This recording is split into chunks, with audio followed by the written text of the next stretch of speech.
श्री शिवाय नमस्तुभ्यम। मैं हूँ वामिका और आप सभी का हमारे चैनल आध्यात्मिक सागर में बहुत बहुत स्वागत है। आप सभी का दिन शुभ हो और भोलेनाथ जी आपकी सभी मनोकामनाओं को पूर्ण करें।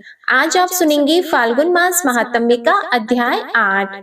इससे पहले के सभी अध्याय सुनने के लिए, उन्हें लाइक और कमेंट्स करने के लिए आप सभी श्रोताओं का बहुत बहुत धन्यवाद। अब सुनिए आज का अध्याय। एक बार नैमिषारण्य तीर्थ में एकत्रित शौनक आदि ऋषियों ने श्री सूत जी से कहा, समस्त धर्मज्ञों में श्रेष्ठ और संपूर्ण शास्त्रों के तत्वज्ञ पुराण परिनिष्ठित सूत जी, सब धर्मों से रहित भयंकर कलयुग प्राप्त होने पर मनुष्य दुष्कर्म में प्रवृत्त होकर सब धर्मों का त्याग कर देते हैं। उनकी आयु बहुत कम होती है। उनकी प्राण शक्ति, बल, पराक्रम, तपस्या और कर्म अनुष्ठान सब अत्यंत क्षीण हो जाते हैं। वे सब अधर्म परायण और वेद शास्त्र से दूर होते हैं। तीर्थ यात्रा, तपस्या, दान और भगवान विष्णु की भक्ति का उनमें अभाव सा होता है। ऐसे मनुष्यों का थोड़े प्रयास से किस प्रकार उद्धार हो सकता है? तब श्री सूत जी ने कहा,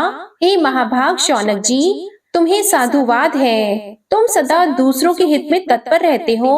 भगवान विष्णु की भक्ति में आसक्त होने के कारण तुम्हारे मन का मल धुल गया है। संसार में साधु पुरुषों का संग दुर्लभ है। वह देह अभिमानी अजितात्मा पुरुषों की संचित पाप राशि को हर लेता है और अधिक पुण्य के कारण उन्हें उत्तम गति प्रदान करता है। तीनों लोकों के मनुष्यों के लिए सत्संग दुर्लभ है। वह कर्म पाश से पीड़ित मनुष्यों की आंतरिक बंधन को दूर करता है। बहुत कम बोलने वाले और एकमात्र भगवान का भजन करने वाले लोगों को उच्च पद प्रदान करता है और जन्म मृत्यु के चक्र से थके हुए मानवों को चिर विश्राम की प्राप्ति कराने का कारण होता है। शौनक जी, यही प्रश्न पूर्व काल में परम सुंदर कैलाश पर्वत के शिखर पर श्रोता ऋषियों के सामने सत्पुरुषों का कल्याण करने के लिए स्वामी कार्तिकेय जी ने भगवान शंकर के आगे उपस्थित किया था।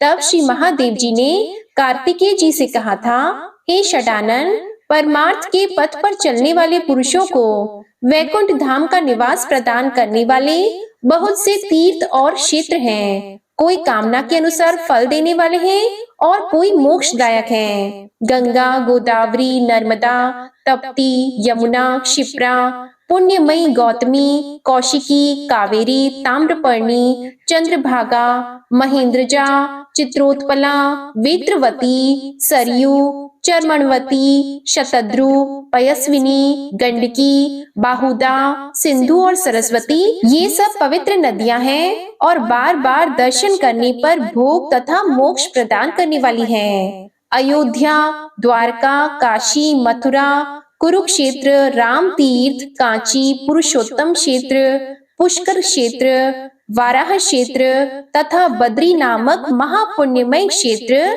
जो सब मनोरथों का साधक है, ये सभी उत्तम तीर्थ हैं। मुक्ति की एक साधन अयोध्यापुरी का विधि पूर्वक दर्शन करके मनुष्य सब पापों से मुक्त होकर भगवान विष्णु के धाम में जाते हैं। तरह तरह से भगवान विष्णु की सेवा पूर्वक पूजन, नृत्य और कीर्तन करने वाले पुरुष घर त्याग कर श्री हरि का चिंतन करने से घर की आसक्ति और मृत्यु के पराक्रम पर विजय पा जाते हैं। द्वारका में साक्षात भगवान श्री हरि विराजमान हैं। वे अपने निवास मंदिर को कभी नहीं छोड़ते। हे षडानन, गोमती में स्नान करके भगवान श्री कृष्ण के मुखारविंद का दर्शन करने से बिना ज्ञान के ही मनुष्य की मुक्ति हो जाती है। हरि क्षेत्र में पादोदक तीर्थ के जल में स्नान करके श्री हरि का दर्शन करने से पुरुष सब पापों से मुक्त होकर भगवान विष्णु के साथ आनंद भोगता है। विष्णु कांची में साक्षात भगवान विष्णु और शिव कांची में साक्षात भगवान शिव निवास करते हैं। दोनों में कोई भेद न होने के कारण दोनों की ही भक्ति से मुक्ति हाथ में आ जाती है। भगवान विष्णु का बद्री नामक क्षेत्र तीनों लोकों में दुर्लभ है। उसके स्मरण मात्र से महापातकी मनुष्य भी तत्काल पाप रहित होकर मृत्यु के बाद मोक्ष के भागी होते हैं। हे कार्तिकेय, तप, योग और समाधि से तथा संपूर्ण तीर्थों में स्नान करने से जो फल प्राप्त होता है वह बद्री क्षेत्र के भली भांति दर्शन मात्र से मिल जाता है। तब भगवान स्कंद ने पूछा, यह क्षेत्र कैसे उत्पन्न हुआ, किन लोगों ने इसका दर्शन किया है तथा इस क्षेत्र की अधिपति कौन है, यह सब बातें मुझे विस्तार पूर्वक बताइए। तब भगवान शिव ने कहा, यह बद्री क्षेत्र अनादि सिद्ध है। जैसे वेद भगवान के शरीर हैं, उसी प्रकार यह भी है। इस क्षेत्र के अधिपति साक्षात भगवान नारायण हैं। नारद आदि महर्षियों ने इस तीर्थ का दर्शन किया है। काशी में श्री पर्वत के शिखर पर तथा कैलाश में पार्वती सहित मेरी जैसी प्रीति है, उससे अनंत गुनी अधिक बद्री क्षेत्र में है। अन्य तीर्थों में स्वधर्म का विधि पूर्वक पालन करते हुए मृत्यु होने से मुक्ति होती है, परंतु बद्री क्षेत्र के दर्शन मात्र से ही मुक्ति मनुष्यों के हाथ में आ जाती है। जहाँ भगवान नारायण के चरणों का सानिध्य है, जहाँ साक्षात अग्निदेव का निवास है और केदार रूप से मेरा लिंग प्रतिष्ठित है, वह सब बद्री क्षेत्र के अंतर्गत है। केदार के दर्शन, स्पर्श तथा भक्ति भाव से पूजन करने पर कोटि कोटि जन्मों का पाप तत्काल भस्म हो जाता है। उस क्षेत्र में विशेषतः मैं अपनी संपूर्ण कला से स्थित रहता हूँ। पूर्व काल में नैष्ठिक ब्रह्मचर्य का पालन करने वाले ऋषियों का समुदाय प्रयाग में एकत्र हुआ था, जहाँ भगवती गंगा यमुना के साथ मिली है और जहाँ त्रिभुवन विख्यात दशाश्वमेध नामक तीर्थ है। वहाँ भगवान अग्निदेव ने ऋषियों के आगे उपस्थित होकर विनीत भाव से पूछा, आप लोगों की एक दृष्टि और एक ज्ञान है। आप सभी ब्रह्मवेत्ताओं में श्रेष्ठ, दीनों के लिए करुणा से भरे हुए, आर्द्र हृदय और दयालु हैं। आप लोगों को यहाँ उपस्थित देखकर मैं पूछता हूँ, सब प्रकार की दूषित वस्तुओं के भक्षण जनक पातक से मेरा अंतःकरण लिप्त हो गया है। ब्रह्मज्ञानियों, बताइए मेरा उद्धार कैसे होगा। इतने में ही सब मुनियों में श्रेष्ठ व्यास जी गंगा में स्नान करके वहां आ पहुँचे और इस प्रकार बोले, अग्निदेव, आपकी सर्व भक्षण रूप पाप की निवृत्ति के लिए एक श्रेष्ठ उपाय है। आप बद्री क्षेत्र की शरण लीजिए, जहाँ देवताओं के देवता साक्षात भगवान जनार्दन विराजमान हैं, जो सबके पापों का नाश करने वाले हैं। वहाँ गंगा जी के जल में स्नान करके भगवान की परिक्रमा और दंडवत प्रणाम करने से सब पापों का नाश हो जाता है। तब अग्निदेव उत्तराभिमुख होकर गंधमादन पर्वत पर आए और बद्री तीर्थ में पहुंचकर गंगा जी के जल में स्नान करके भगवान नारायण के आश्रम पर गए। वहां भगवान को प्रणाम करके उन्होंने भक्ति पूर्वक स्तवन किया कि जो विशुद्ध विज्ञान घन स्वरूप पुराण पुरुष, सनातन प्रजापतियों के पति, सबके गुरु, एक होते हुए भी अनेक रूपों को धारण करने वाले और संपूर्ण जगत के एकमात्र स्वामी, शेषनाग की शैया पर शयन करने वाले उन शुद्ध बुद्धि नारायण को मैं नमस्कार करता हूँ, जो अपनी मायामयी शक्ति का आश्रय लेकर संसार की सृष्टि करने के उद्देश्य से रजोगुण से युक्त ब्रह्मा का रूप धारण करते हैं, सत्व गुण से युक्त होकर इस जगत की रक्षा में कारण बनते हैं और तमोगुण से संयुक्त होकर इस विश्व के भयंकर संहारकारी रुद्र बने हुए हैं। उन त्रिविध रूपधारी भगवान की मैं स्तुति करता हूँ। इस प्रकार स्तुति किए जाने पर सर्व अंतर्यामी भगवान नारायण प्रसन्न होकर पवित्रता की इच्छा रखने वाले अग्निदेव से मधुर वाणी में बोले, हे अनग, तुम्हारा कल्याण हो। तुम कोई वर मांगो, मैं तुम्हें वर देने के लिए आया हूँ। मैं तुम्हारी इस स्तुति और विनय से बहुत प्रसन्न हूँ। यह सुनकर अग्निदेव बोले, प्रभु, मैं जिस उद्देश्य से आया हूँ वह सब आपको ज्ञात है, तथापि मैं कहता हूँ और इस रूप में आप जगदीश्वर की आज्ञा का पालन करता हूँ। मुझे सर्वभक्षी तो होना ही पड़ता है, किंतु मेरे इस दोष का निवारण कैसे हो, यही सोचकर मुझे अत्यंत भय हो रहा है। तब भगवान नारायण ने कहा, इस क्षेत्र का दर्शन करने मात्र से किसी भी प्राणी का पाप नहीं रह जाता।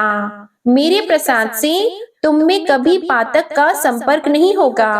तब से लेकर सब दोषों से रहित भूत आत्मा अग्निदेव यहाँ अपनी कला से विराजमान है। जो प्रातः काल उठकर पवित्र भाव से इस प्रसंग को सुनता और सुनाता है, वह निश्चय ही अग्नि तीर्थ में स्नान करने का फल पाता है। श्री महादेव जी कार्तिकेय जी से कहते हैं, हे स्कंद, जो महापातकी और अति पातकी हैं, वे भी अग्नि तीर्थ में स्नान करने मात्र से पवित्र हो जाते हैं। जैसे अत्यंत मलिन सोना आग में तपाने से शुद्ध होता है, उसी प्रकार देहधारी प्राणी अग्नि तीर्थ में आकर पाप मुक्त हो जाता है। जो 5 प्रकार के महापातक करने वाले हैं, वे भी इस तीर्थ में स्नान करके प्राणायाम और जप करने से शुद्ध हो जाते हैं, ऐसा मेरा मानना है। यहाँ जो 5 शिलाएं हैं, उनमें सदा भगवान विष्णु की स्थिति है। वहीं पर सब पापों का नाश करने वाला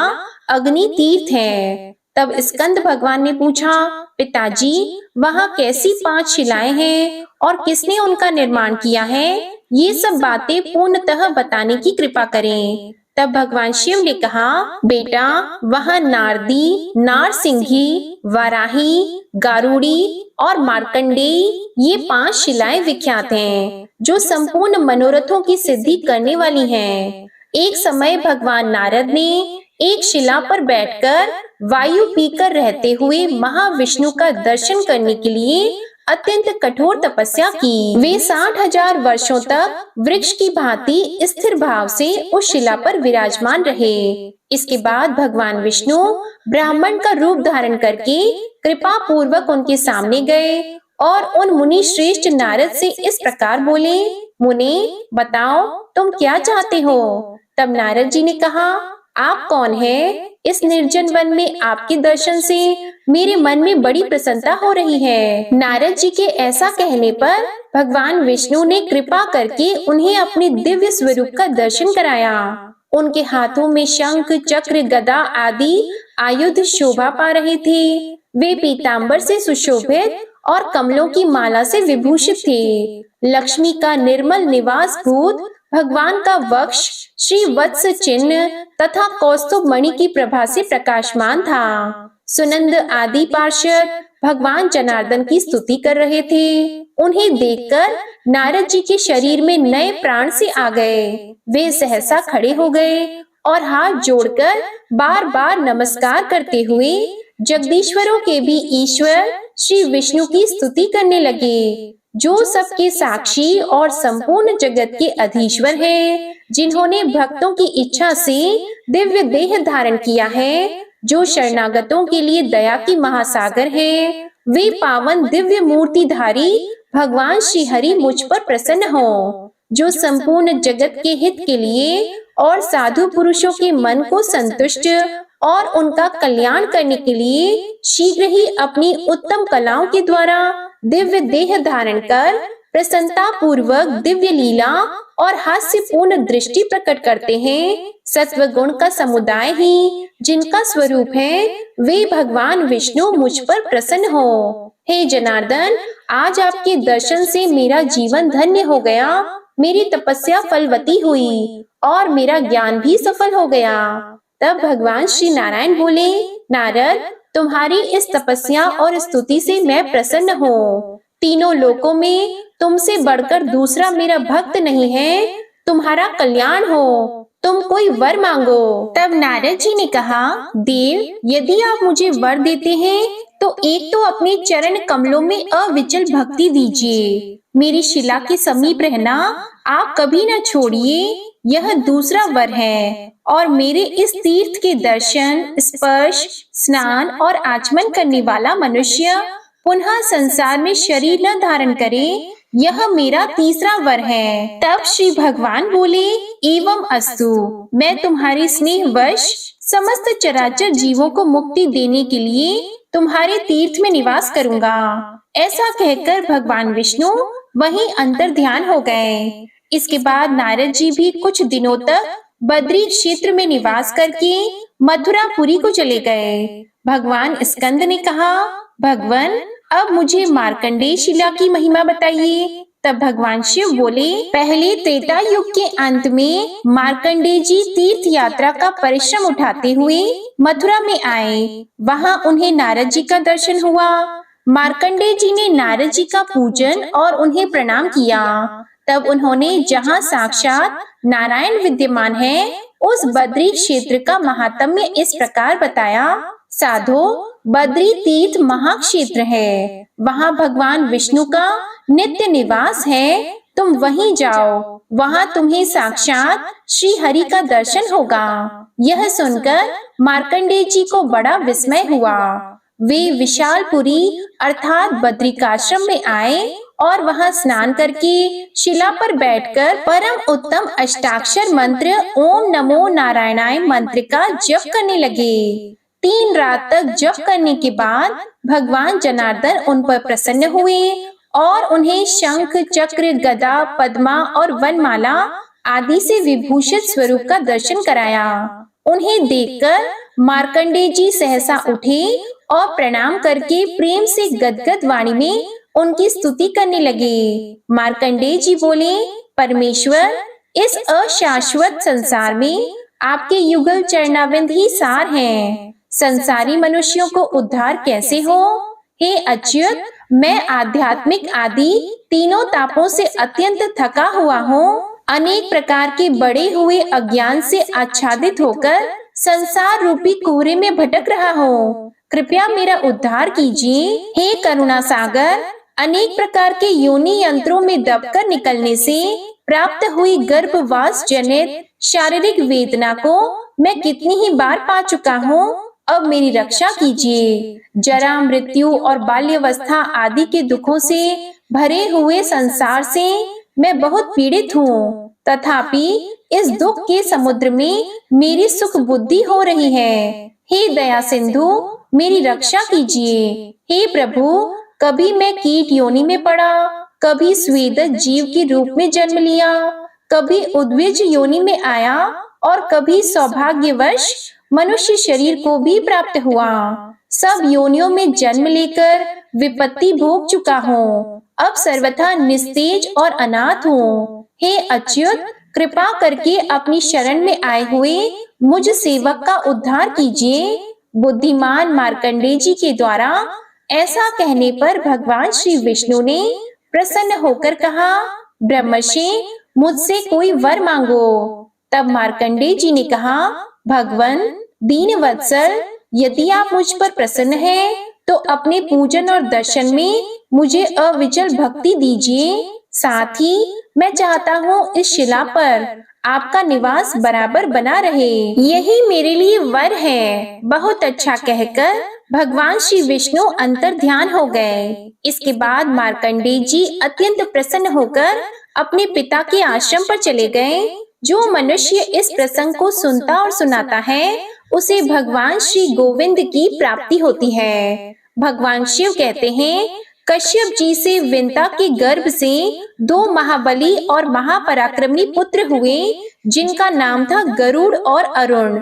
इनमें से अरुण तो सूर्य के सारथी हुए और गरुड़ ने भगवान विष्णु का वाहन होने की इच्छा से बद्री क्षेत्र के दक्षिण भाग में गंधमादन के शिखर पर तपस्या प्रारंभ की। वे फल, मूल और जल का आहार करते, द्वंद्वों को धैर्य पूर्वक सहते और जप करने वालों में सर्वश्रेष्ठ होकर एक पैर से पृथ्वी पर खड़े होकर जप करते थे। भगवान के दर्शन की लालसा से उन्होंने बहुत वर्षों तक तपस्या की। तब साक्षात भगवान विष्णु पीतांबर धारण करके अपने शंख, चक्र आदि आयुधों से युक्त हो पूर्व दिशा में उदित होने वाले पूर्ण चंद्रमा की भांति गरुड़ के सामने प्रकट हुए और मेघ के समान गंभीर शब्द करते हुए बोले। तथापि गरुड़ की बाह्य वृत्ति नहीं हुई, यानी कि तपस्या में लीन गरुड़ का ध्यान भंग नहीं हुआ। तब उन्होंने अपना श्रेष्ठ शंख बजाया, लेकिन उससे भी महात्मा गरुड़ का ध्यान नहीं टूटा।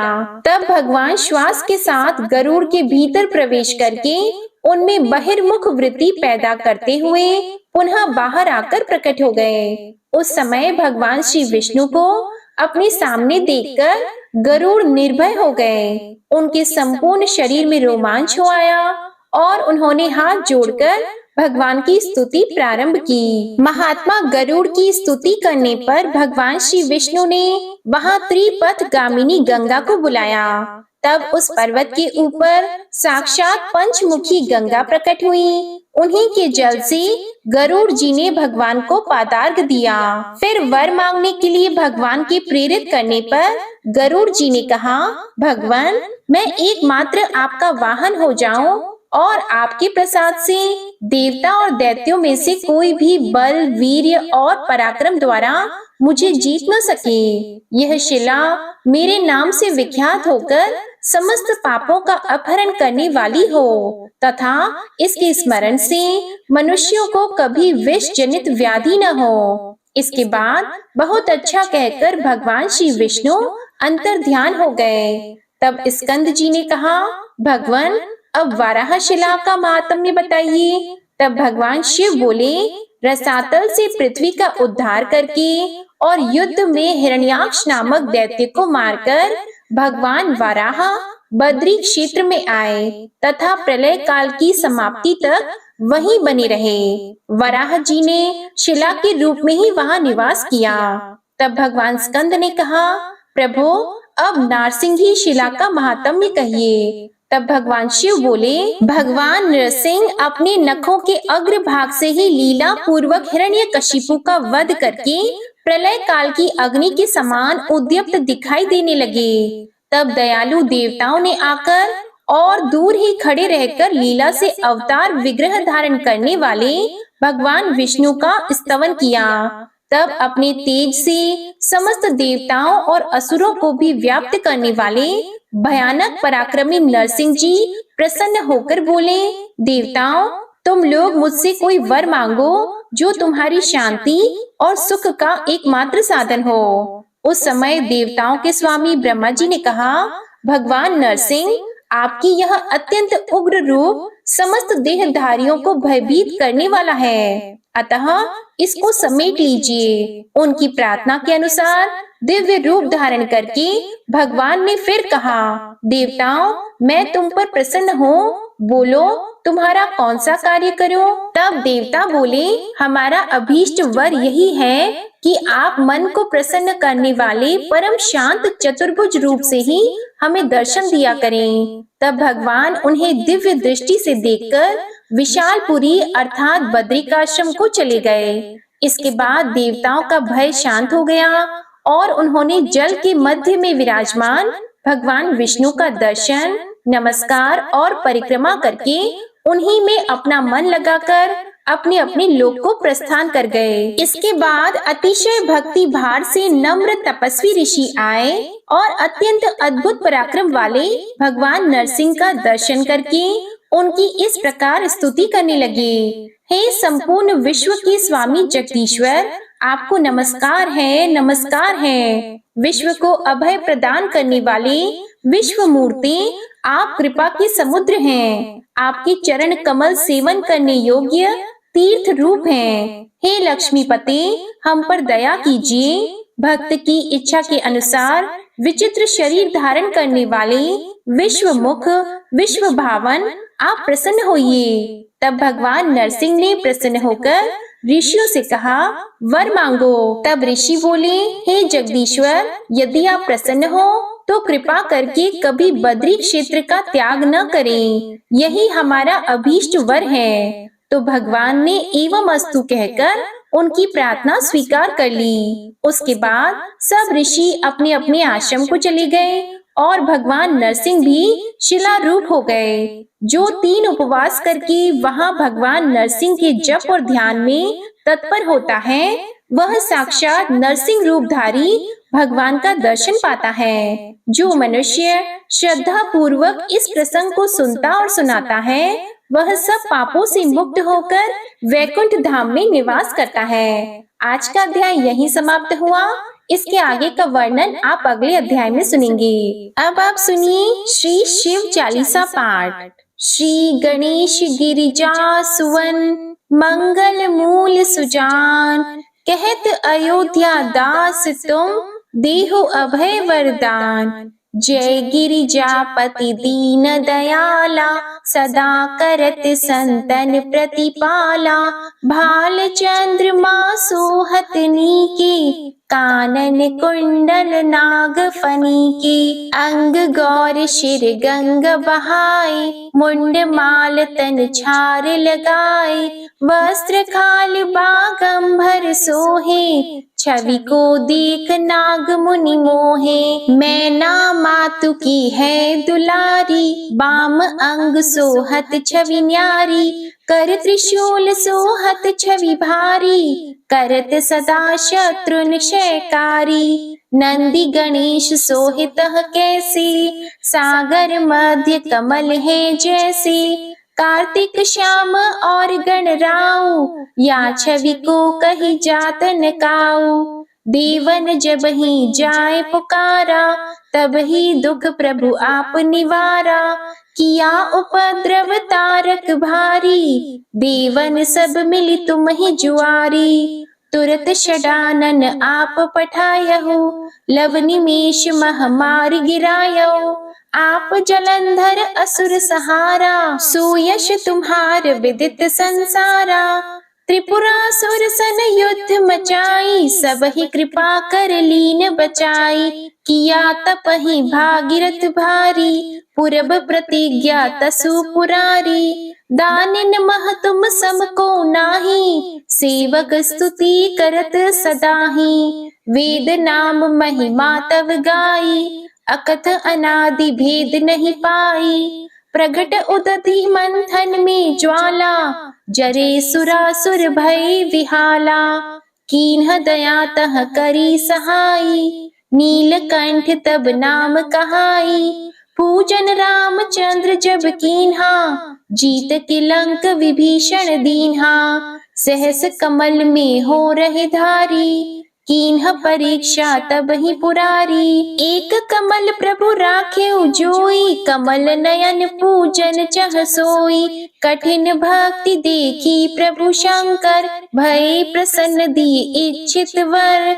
जय जय जय अनंत अविनाशी, करत कृपा सबकी घटवासी। दुष्ट सकल नित मोहि सतावे, भ्रमत रहे मोहि चैन न आवे। त्राहि त्राहि मैं नाथ पुकारो, यही अवसर मोहि आन उबारो। ले त्रिशूल शत्रुन को मारो, संकट से मोहि आन उबारो। मातु पिता भ्राता सब कोई, संकट में पूछत नहीं कोई। स्वामी एक है आस तुम्हारी, आय हरहु अब संकट भारी। धन निर्धन को देत सदाहि, जो कोई जाचे वो फल पाहि। अस्तुति के ही विधि करो तुम्हारी, क्षमहु नाथ अब चूक हमारी। शंकर हो संकट के नाशन, मंगल कारण विघ्न विनाशन। योगी यति मुनि ध्यान लगावे, नारद शारद शीश नवावे। नमो नमो जय नमो शिवाय, सुर ब्रह्मादिक पारन पाए। जो यह पाठ करे मन लाई, तापार होत है शंभु सहाय। ऋण के हो जो कोई अधिकारी, पाठ करे सो पावन हारी। पुत्रहीन कर इच्छा कोई, निश्चय शिव प्रसाद तेहि होई। पंडित त्रयोदशी को लावे, ध्यान पूर्वक होम करावे। त्रयोदशी व्रत करे हमेशा, तन नहीं ताकि रही कलेशा।